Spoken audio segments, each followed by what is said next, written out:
we're continuing the speech that the Rebbe gave. This is written in the books of talks from the Rebbe, the book number 2, base. This printed over here. No, it's not. It's Dalet. I'm sorry. It's Dalet. There are like 40 books, 40, I think maybe more, 39, 40 books of the speeches of the Rebbe that have been looked over by the Rebbe. Okay, so what did the Rebbe try to say over here? The Rebbe is trying to teach us like this. There is an idea in the world that there's bad. And then there's an idea that God put in the world that we have to defy this bad. We have to, and a lot of times, what's the big trick of bad? How does bad work? It brings you to think that it's good. Bad has this evil, has a big, secret weapon. And the secret weapon of evil is pleasure. Evil gives you pleasure.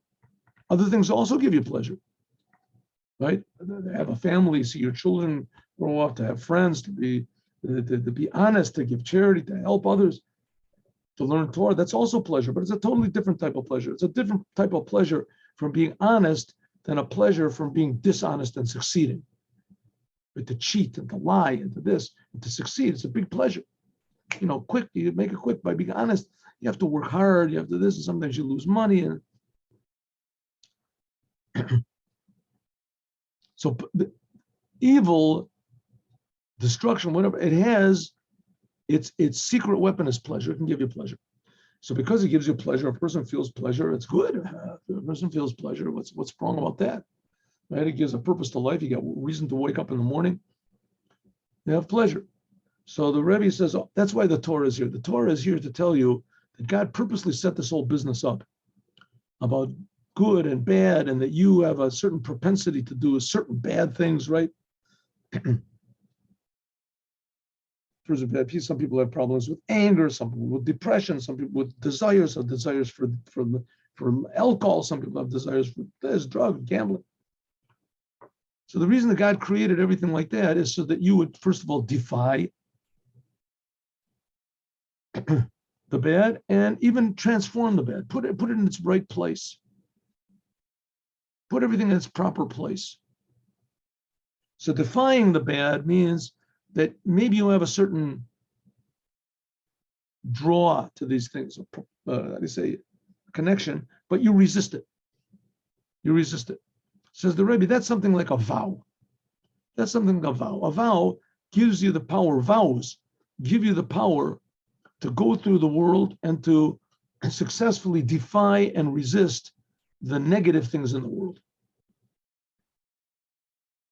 And just to remind everybody again that today we don't make vows, but the principle is still there. So the person can't go through the day without, looking at his cellular phone, not nice things on his cellular phone. So how does he do it? He makes a vow. I'm not going to do it anymore. Right? And then all of a sudden he realizes he has another thing. He gets angry all the time. He says, I'm making a vow. I'm not going to get angry. So maybe he doesn't succeed first time, second time, third. That's why he shouldn't make vows. But nevertheless, the vow gives him a power. It gives him a clear vision, a goal of what to do, how to defy the world. Then there's a power which is even higher than that. And that is the power to rescind the vow. To release the vow. It's called the hafer neder or the hatir neder. It says in the Torah that the vows can be released 3 ways. And one way is if a woman makes a vow and she's still in the house of her father, she's still like under 12 years old, it's different anyway, and she makes a vow, so if her father can, what we call hefer the vow. If he hears it the same day that he does it, he has 24 hours, he can hefer the vow. Some say he's only got the daytime and the nighttime. Anyway, within the day, as he can, same thing with a husband with a wife. If a wife makes a vow and her husband hears it, he can also hefer, negate the vow. But if a man makes a vow, this is also true with a woman. A woman has also this other option, and a man only this option. He makes a vow, so he goes to a rabbi, or to three rabbis, to three normal people that aren't such rabbis, and he explains to them why he wants to release himself from the vow, that it was a mistake, and he wants to reveal, and then they can nullify the vow. That's called the hatir. They can release the vow. So there's three ways that you can annul a vow. One is a woman's father. Another one is a woman's husband, a girl's father, a woman's husband. And another way is a judicial court. And that's a higher type of, in other words, the power that there is in a vow to defy the world is a tremendous power. So the power to release a vow must be even a higher power. Okay. All the things in the Torah. What's this got to do with us? All from the Torah, Zain and Faran, they are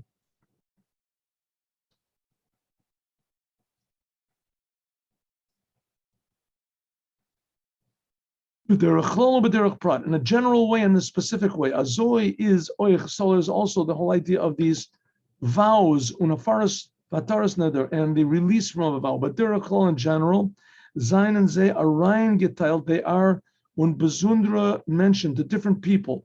Dervas machtem neder, a person which makes the vow, and the person that can release the vow or nullify the vow. Nullify or release the vow. In a general and specific way, is by every single Jew. Every single Jew is also all of these three types of service. Namely, there's some types, there's souls. There's a level in the soul. What's mitzad it? Because of it, darv zayin neder, you have to make vows. There's an aspect of your soul that's very susceptible to the world, and the only way you can withstand the world and withstand evil, withstand self-destruction, is by making a vow.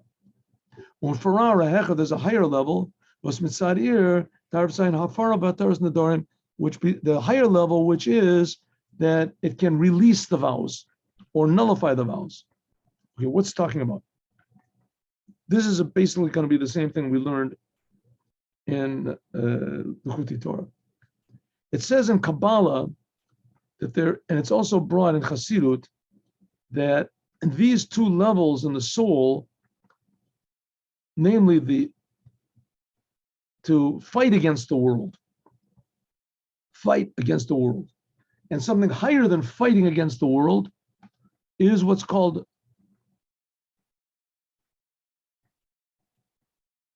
Bina and Chachma.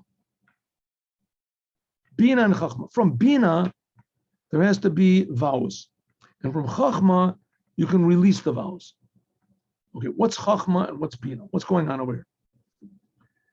Generally speaking, Chachma, we can translate Chachma as concept or even faith, above understanding. A general concept. And Bina is more understanding, details. The chiluk, let's see. The chiluk, the difference between Bina and Chachma is, Bina is intellect, and Chachma is what we call surrender, faith, you want to call it, above understanding. Seichel is gemasten, Seichel is measured. When we're granted, it's unlimited. So is da a bestimmte gevul, there's a limit, bis wann and Seichel can der griven, how much intellect can reach. Weiter from them, gevul can dem verstand from Seichel nit der Länge. It can't go higher than understanding. Lost sich ois, it leaves it abandons the idea. Right? Let's just I'll give you a simple example. Let me give you an example. A person is his connection to his parents, a parent's connection to a child. That connection, is that a logical connection? or is it a soul connection? What is it? So, well, you can look at it two ways. Look at it that it's logical. Your parents brought you up, and so therefore you love your parents. A father also his son, because his son is, like his possession. It's a representative of him. It's an extension of him. So he likes his son. But what happens if there's a matter of, let's say, risking your life? Are you going to risk your life for your father? Are you going to risk your life? Well, let's say even more. Let's say if it's, almost certain you're not going to live. Are you going to give your life for your father? You're going to give your life for this? That's already another question. That's already, start weighing things out. Is it worth it? Is it not worth it? That's called bina. If it's an automatic thing, my father, of course, I'll give my life. It's a thing, it's not understandable. Somebody could come and say, hey, are you normal? What are you talking about? Your father is already old. You're already young. What are you giving? What do you think about it for a second? If you think about it, then maybe you won't. If you think about it. But if you don't think about it, just your essential connection to your parents. I'm just giving a simple example. Then, let's say the same thing with God. With God. People believe in God, right? Someone believes in God, and they tell you, listen, if you believe in God, then you're going to get killed. You're going to get killed. So a person could think, well, listen, I'll get killed. It means I'm going to go to heaven. I'll go to heaven because I belong to God. So you say, okay, I'm going to do it. I'm willing to do it. And then comes a voice from heaven and says, you're not going to go to heaven, right? Or you see the priest or the rabbi. He says, I'm not going to die. I want to live. I'll give up my religion. So you think, wow, listen, this guy's giving up his religion. Maybe it's not such a good thing to die for Judaism. Maybe not. All of a sudden you get all sorts of doubts in your mind, right? Maybe it's not good to die for. Maybe you're not going to go to heaven, right? Here, this guy doesn't go to heaven. But you start to think about it. If you're really sure, 100% that the world is God's world, 100%, you feel it, then it's impossible for you to go against God, even in the smallest way. I'm just a creation. How can I do anything against God? Are you going to get killed? You want to get killed? Of course not. I don't want to. But, that's not the question. The question is, I don't want to get, but on the other hand, to go against God, I can't do it. I'm not thinking about the repercussions. It's just impossible. So that's what it means. That's above understanding. That makes no sense. That's illogical. Bina makes sense.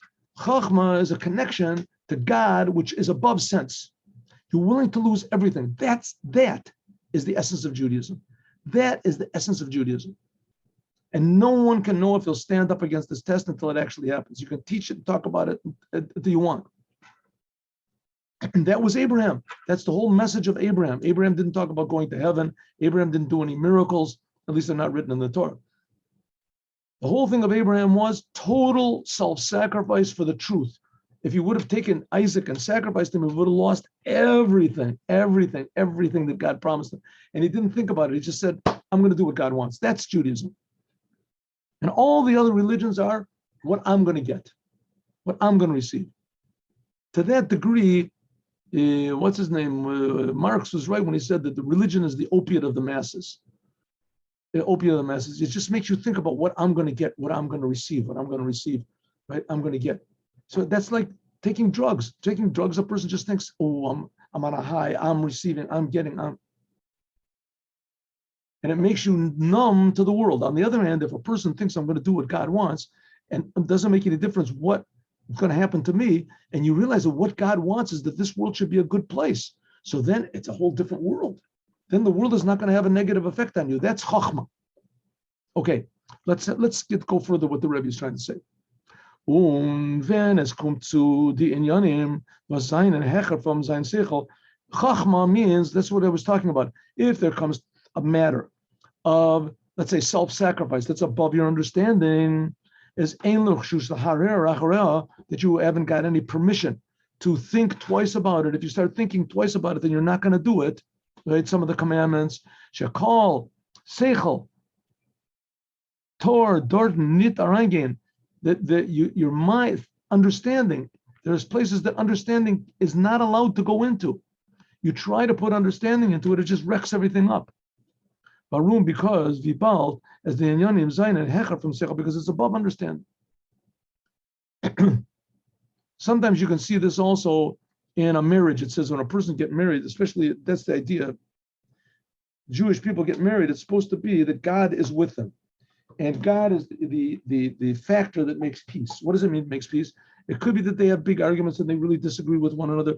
But the most important thing is that there should be peace. God wants it to stay together. God does not want there to be divorce. You can get divorced if you want. It's not, but it's God does not. You're not going to get punished. You can get divorced. But God, it's a big challenge. You should have peace. What am I going to have peace for? What am I going to have peace? We don't get along. She doesn't get along with me. We don't get along. It says what? For peace. For God. For God. God wants there to be peace. You work it out somehow or other. You have find some good traits in her. She'll find some good traits. You'll ignore the bad traits. She'll ignore the bad traits. You'll believe she's got good traits. You'll believe that by means of being good, it will be good. Belief, it's above understanding. You have to leave all the understanding alone. As Ken Gemalt Zain as ein Seichel, that his mind can make a mistake. Men emes, it'll be the opposite of the truth. Chachamim l'ra, like it says, they are evil. The Rebbe muz dorten sein perishus. There has to be nedorim. There has to be nedorim. I thought something today. It's not a nice thing, but I thought it today. You know, the Jews made a lot of good things in the world, a lot of values in the world, but the Jews really messed the world up. Also, the Jews that are, you know, what do you say? Out of control, unplugged. What do you call it? Jews out of control. They're really, I mean, they can really get bad. Jews can really get bad. I mean, here all of Christianity is made from a Jew like that. Think about it for a second. And now there's all these Jews that are trying to take over the world. Who knows what's going on? I thought the Jews brought something into the world, a new thing into the world that never was in the history of the world before. Jews, what? That you can hear God speak, you can see God, you can know what God wants, like the Jews at Mount Sinai. You can be certain without any doubt whatsoever that God exists. You can see and feel, and God saves your life, and you can go against God. A new thing, you can see God, be sure of it, and the Jews worship the golden calf. Exactly what God told them not to do. Right? I am God that took you out of Egypt. Don't worship any other gods. And they did. They worshiped the golden calf. The golden calf took them out of Egypt. So the Jews brought this also new, terrible, terrible thing into the world, that even when God appears in the world, and even when God appears to you, and you see, and your soul jumps out of your body, and you know what God says, and you know that the Torah is true, you can still worship idols. And this was a big thing in Yerovam ben Nevat. In the beginning of the first temple, there was a man called Yerovam ben Nevat that was tremendously talented, tremendously genius, tremendously God-fearing, everything he had. But all of a sudden started using his mind a little bit. He became the king of the 10 tribes, and he made everybody worship the golden calf, Rabboni Shalom, the golden calf. This is like 500 years after the Jews worshipped it in the desert. The golden calf. And they worshipped it for the whole time of the first temple. So it shows that a Jew, the world is very, very tricky. And if a person doesn't have something that's above understanding to hold on to, as his understanding can take him totally out of the ballpark, out of the ballpark.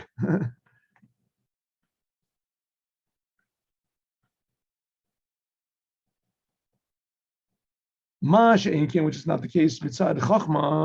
That's bina, that's understanding, which is not the case. Which chachma is nit kein chashash. There's no worry as his own nichshal vern that he will fall. Because durach dem BITUL, by BITUL of chachma, is there nit kein metzius from this. He's not a thing in himself.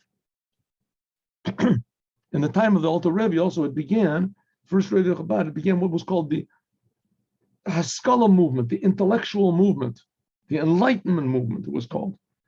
And Jews, some of the Jews were tremendous scholars. And eventually this thing morphed into Zionism, but some were tremendous Torah scholars, and they went totally against God and against the Torah, and it was all by logic. They used their logic, because if you don't have this inner point of total self-sacrifice above understanding, then the smallest wind that's going to come will knock you over. Azoiv the BITUL, like the BITUL of Shmona Esrei. Like, for instance, when we're surrendered to God in the Shmona Esrei, in the prayer in the morning. Vete even a Yid state for them, Eberster, a Jew, is standing in front of God, of the Kamimari, like a slave in front of his master, via connect, like a servant in front of his master, as was filled klal. He doesn't feel sein eigener Metzius. He doesn't feel his own existence at all.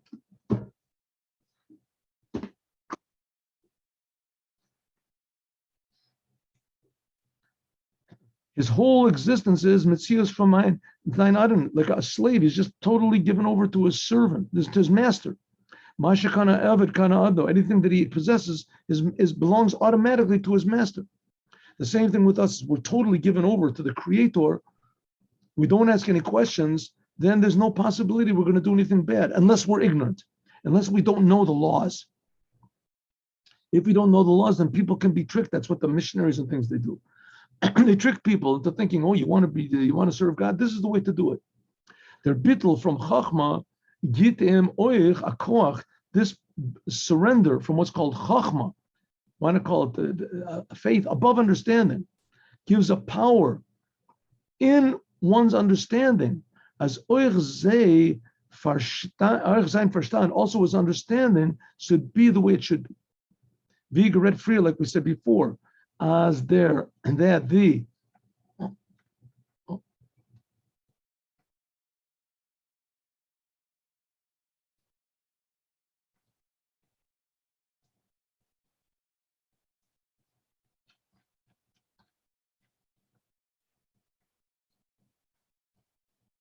so that's what we said before, that there are vows.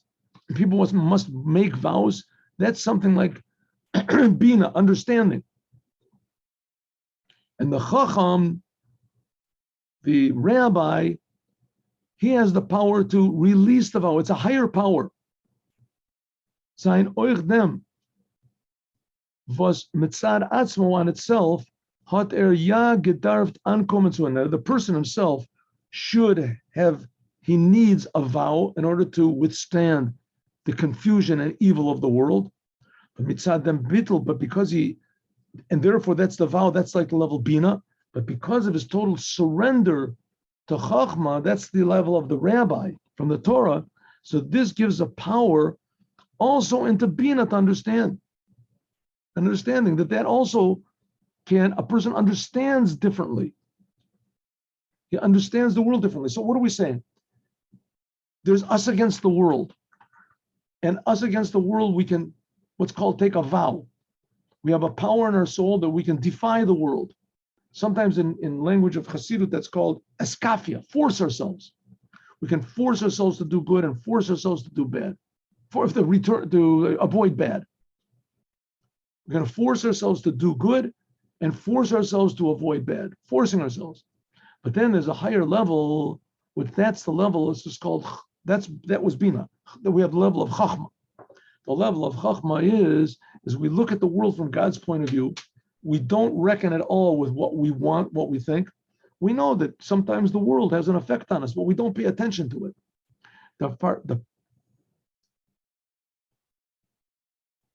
And that enables us to how do you say, not just withstand the world, but completely to have our goal in the world, and the world doesn't interfere with us at all. We can serve God without any interference whatsoever. It's like if a person that's going to an important business meeting, and people call him all sorts of names and they throw things at him. What does he care? He's on his way to the business meeting. He's on his way to something important. Right? He's not going to jump and run after every person. What did you call me? You called me a fool. He's important. So the world doesn't have any effect on him at all. That's the level of Chachma. We're going to talk about this more tomorrow. Let's do the Yom Yom for today.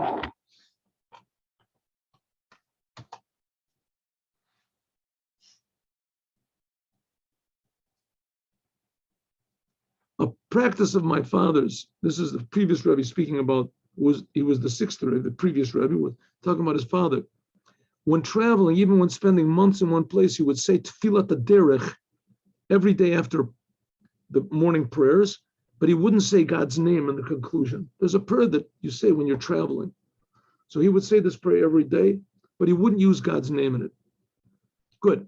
God willing, see you all today at 3. Now, it could be that today the class will be late or something. I have to have this meeting, they're taking movies anyway. So we'll see what happens. But I think, let's say the class, let's even make it lechatchila. Today the class will be at 3:45. 3:45. Good? 3:45. God willing. So see you today at 3:45. Have a good day with Moshiach now.